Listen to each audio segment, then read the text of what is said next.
प्यारे बच्चों, हम आपको बताएंगे कि विश्वास ही ईश्वर है। विश्वास ही ईश्वर है। एक बार एक सच्ची घटना हम आपको बताएं। गोस्वामी तुलसीदास के पास एक शिष्य आया। तो गोस्वामी तुलसीदास कहते थे, पूरे दिन रटते थे, राम राम राम, राम की महिमा बड़ी निराली है, राम सब कुछ कर सकते हैं, राम ये कर सकते हैं, राम वो कर सकते हैं, राम ही जगत का सार है। तो एक शिष्य आया गोस्वामी तुलसीदास के पास। उनके तुलसीदास जी, आप ज्यादा राम के भक्त हैं, तो ऐसा करो मुझे भी राम से मिलवा दो, तब हम तुमको मानेंगे कि तुम राम के सच्चे भक्त हो।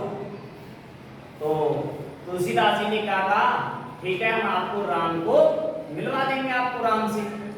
तो जैसे ही उसने ये कहा तो शिष्य बड़ा चौंका, मैं राम से मिलवा दोगे, इससे बढ़िया क्या बात। तो उन्होंने कहा, बेटा जाओ, वो पौधा उस पर पुष्प लगाए और उस पुष्प से फूल तोड़ के लाओ पेड़ से वो फूल तोड़ के लाया। और गोस्वामी तुलसीदास ने कहा, हम आपको फूल दे रहे हैं, ये फूल ले जाओ और सुबह तक प्रतीक्षा करना, आपको राम जी के दर्शन हो जाएंगे। पर ये पुष्प रास्ते में डालना मत, इसी में राम है, ये पुष्प ही राम है। तो जो शिष्य था वो पुष्प को लेकर चला गया और रास्ते में जाकर विचार करने लगा, बताओ इस संत ने तो हमें कैसा फूल बनाया। फूल हाथ में दे दिया और कह रहा है कि राम दर्शन देंगे। तो कुछ देर तक वो चलता रहा। रास्ते में जाकर उसने एक गली के गड्ढे में उस पुष्प को डाल दिया, वो बर्तन में ले लिया। तो उसने सोचा, तुलसीदास की आज हम अच्छे से प्रतीक्षा करेंगे कि राम हमको मिले ही नहीं, हम कहीं नहीं जाकर हमें तो राम मिले नहीं, देखेंगे वो राम के दर्शन करा देंगे। तुलसीदास जी के पास तो लौट के आया प्यारे बच्चों। तो तुलसीदास जी ने कही, तुमको राम मिले? बोले, हमको राम मिले ही नहीं।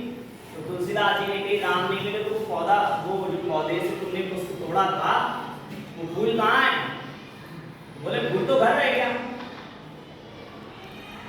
बोले, घर नहीं रह गया, हम बताएंगे वो फूल कहाँ है। बोले, जब तुम रास्ते में गए थे तो तुमने वो फूल रास्ते में ही डाल दिया, अब उस पुष्प को उठा के लेके आओ तुम। बोले, तुमको कैसे मालूम पड़ा? बोले, यही तो संत की महिमा है। संत तो अंदर की दृष्टि से जानते हैं ना, बाहर की से भी और अंदर से भी। तो शिष्य गया और उस पुष्प को उठा के लाया। बोले, इसको खोलो, पुष्प को खोलो। पुष्प तो मुरझा गया था, मुरझा के सिकुड़ गया था। तो शिष्य से कहा, बेटा तुम इस पुष्प को खोलो और इसमें ही राम बसा हुआ है। तो जब उस शिष्य ने उस फूल को खोला, तो जैसे ही फूल को खोला तो उसमें से एक कीट यानी एक कीड़ा, जैसे ही पुष्प खोला उसमें से एक कीड़ा उड़ा। बोले, देख, तू कह रहा था कि पुष्प में कोई है ही नहीं, यही तो राम है। और जैसे ये कहा कि यही तो राम, राम प्रकट हो गए, राम ने दर्शन दिए। तो उस शिष्य को ये मालूम पड़ा कि विश्वास ही ईश्वर। उसे उस पुष्प पर विश्वास नहीं था, सही तो वो घर नहीं ले गया। अगर उसको विश्वास होता तो राम दर्शन देते। तो किसी ने क्या खूब कहा है, राम रटते रहो, काम करते रहो, राम ही जीवन, राम ही शरण, राम ही सब कुछ है। तो इसलिए विश्वास ही जीवन है। आपको मंदिर जाना है, मस्जिद जाना है, जब भी जाओ विश्वास से जाओ। भगवान दूर भी हैं और पास भी हैं। अगर आपके विश्वास में खोट है और आप विश्वास नहीं करते हैं, चाहे तुम कहीं घूमे आओ, भगवान नहीं मिलेगा। और अगर आपके पास विश्वास होगा तो पास वाले मंदिर में भी भगवान मिल जाएंगे। इसलिए जीत किसकी होती है? विश्वास की होती है। विश्वास ही ईश्वर है।